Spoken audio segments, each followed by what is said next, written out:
express 0.006 in standard form.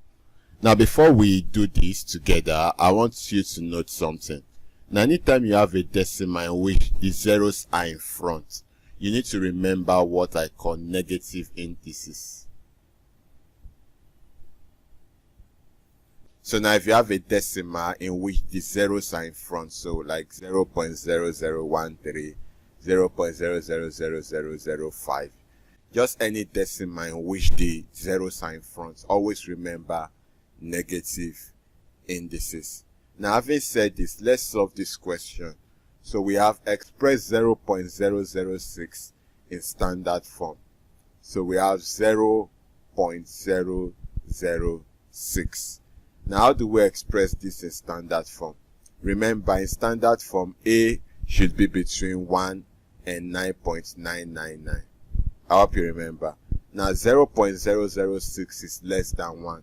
So we have to move the decimal point until we get a value that is between 1 and 9.999. Does that make sense?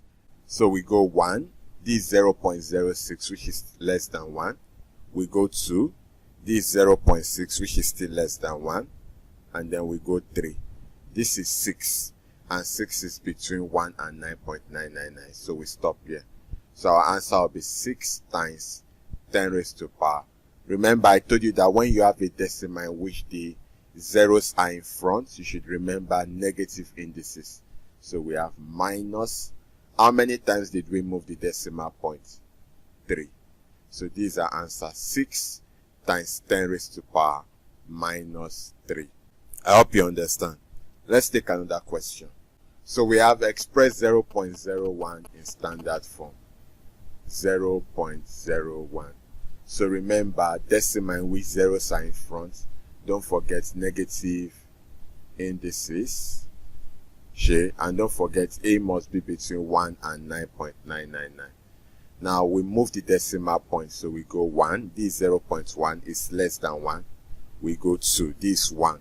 So it's between 1 and 9.999. So our answer will be 1 times 10 raised to power negative indices minus, how many times did we move the decimal point? 2. Is this not simple? Let's take another question. So we have expressed this number in standard form. So 0.00000004. Now remember, when we have a decimal in which the zeros are in front, negative indices, and A must be between 1 and 9.999. So let's move the decimal points. 1, 2, 3, 4, 5, 6, 7, 8. So this is 4 times 10 raised to power minus 8. And this is our answer.